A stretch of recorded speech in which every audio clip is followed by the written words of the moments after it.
Hey guys, it's Kevin. Awesome job so far in the first 3 weeks. I've been hearing a lot of really good success stories. We still have 3 weeks left. We are starting the 4th week off.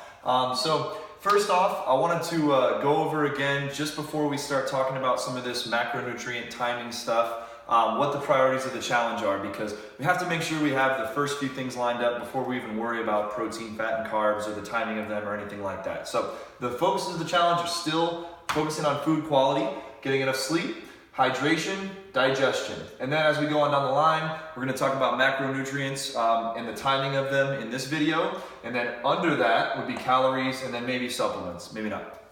So first off, I'm gonna try to keep it a little bit simple on some of these concepts because I don't wanna dive too far deep in the weeds, because I think people can get a lot of progress out of just implementing some of these simpler concepts here and might be screwing up some of these things according to their goals. So on the left here, I have body comp focus or even an aerobic focus. So if we're trying to really increase our aerobic capacity, I'm actually gonna group you in the body comp. Over here, that's my weaknesses, so I kind of eat more towards this side. If we are on the performance track and we are worried about increasing our workout, like our AMRAPs, where we're really hurting with our lactic type workouts, trying to increase our strength, then we're going to put ourselves over in this side over here. So I wrote it up like this. Hopefully it's not too confusing. First off, protein is going to be really important for both of these goals. Whether you're body comp focused or performance focused, I want protein throughout the day. I want it at each meal, and I want it to be the focus of each meal. So as we talked about in digestion, eating that protein first throughout the meal, that's gonna be the most important for whether our goals are body comp and we need to add some lean muscle mass to try to burn a little bit more fat, or if our goal is performance and we're just trying to gain strength or increase our performance. Protein, most important. Simple here is gonna be fat. Whether we are on the body comp track or the performance track, I want fat, most of it coming away from your workouts. I'll go over that at the end of this video, how to set that up, whether you're working out in the morning, working out at lunch, or working out in the evening. But just to try to simplify it, I want most of that fat to come further away in the day from whatever time you work out. Carbs is a tricky one, and that's where everyone gets a little bit confused and everyone really dives deep into this. So if we are body comp focused or aerobic focused, trying to really increase our endurance, I want our carbs to come, most of our carbs from the day to come after our workouts. And I'm just gonna say some is going to come after our workout. I don't want any before, I don't want any during, just a little bit right afterwards if we're gonna have some carbs in the day. If we are performance or strength focused, you maybe will have some before, you maybe will have some during, but definitely gonna have some afterwards. The reason I say maybe before, maybe during, that's gonna be personal preference depending on how that sits in your stomach, the type of workout that you're doing that day. If you're doing more than one session, let's say we're doing a class workout, then doing some strength afterwards or vice versa, then you might wanna have some in between workouts or during if we're getting our strength work in, maybe before depending on how that sits, but definitely right afterwards. I want to refuel those muscles, whether we've done some strength work or whether we've done some intense work, definitely want to get some afterwards to refuel. So whether we are the body comp track or the performance track, our carbs, I still want them to be from good sources. I'm going to say a moderate amount, and I hate to put specific numbers on here, but just to give you a little bit of idea, because I don't want people to get too carried away with some of this stuff. If we're body comp or aerobic focused, I'm going to say 30 to 50 grams is going to be about enough right there to refill us from the workout without having too much of an insulin spike or having too much negative things happen from having some carbs. So only 30 to 50 grams, and I'm going to say 50 grams for a male bigger athlete.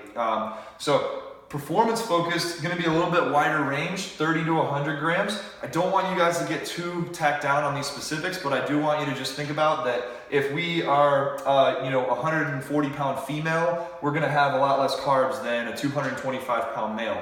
Also, considering the type of workout you did. If we just did kind of an easy, aerobic session or something like that, where it's not too much intensity, then we're not going to need too many carbs after that workout. But if we did a really intense workout with a lot of repeats, very painful workout, maybe we're going to want to have bump that up a little bit more. So don't get too focused on these numbers, but I just wanted to throw some out because it's not to say that if we're performance track that we're just going to go crazy and have some crappy carbs or anything like that. We still want to try to get all of the progress from this challenge and still see you guys see a ton of progress. All right, let's go over some specific examples here on the differences between how we would approach our macronutrient timing with our body comp or aerobic focus, or how we would approach it with performance or strength. Now I set this up as if somebody was working out at night. Let's say they get off work, they're working out at like 4 p.m., 5 p.m., 6 p.m. class, something like that. So the similarities here is far away from our workout. Meals are going to look very similar for both of these two tracks. For breakfast, protein and fat, protein and fat. This group, maybe a little bit of carbs, maybe with breakfast, maybe a little bit of sweet potatoes thrown in there, or maybe a little piece of fruit. For lunch, protein and fat, protein and fat. Maybe that's going to look like a big salad with a lot of vegetables in it, good piece of meat, putting some olive oil, maybe for dressing with lemon, salt and pepper, something like that. This group might have a little bit more carbs, but just getting it from a good source. This is where things change. So if we're working on a night, if you like to eat before you work out, so this group, our body comp focus or aerobic focus, little bit of protein and fat, something that sits well in your stomach. So that could be almonds, or just a little bit of a small meal, or nothing. So don't feel like you have to eat anything before your workout or anything like that. For this group, same thing, something that sits well in their stomach, but maybe some carbs. Depending on how they know that sits in their stomach, maybe a little bit of carbs. Then we'll hit our workout. Right afterwards, protein and carbs for this group, but as I stated before, just a small amount from a good source over here. Maybe we'll have a little bit more over here. Maybe we'll have some during the workout over here. Then dinner looks somewhat similar. This group, protein and fat for sure, and then maybe a little bit more carbs, getting it from a good source. This group, protein and carbs, maybe having a little bit more than this group, but not a crazy amount of quantity or anything, and then maybe a little bit of fat. So the things that would switch up for this, if we work out during lunch or in the middle of the day, this just all shifts up a little bit. So we still might have a snack beforehand, snack afterwards, but this all shifts up. We're still trying to get most of our fat away from our workout and trying to get our carbs right after our workout for this group, and around our workout, maybe a little bit before or during for this group. If we work out in the morning, the only differences with that, if you're in the performance or are trying to gain strength track, then you can have a little bit of carbs before your workout for breakfast, stuff like that. If you're in the body comp or aerobic focus, then either a small meal that is going to sit well with protein and fat, or maybe even nothing. I'm okay with working out fasted. If we're working out first thing in the morning, just having some water, maybe even just on a little bit of caffeine or something like that, and then getting a good meal in afterwards. So this all would just shift up. Concepts are still going to be the same. Let us know if you have any questions on some of these things, but again, try not to get bogged down in the specifics. Just really try to implement the overall concepts, and hopefully we can help you out if you have any questions.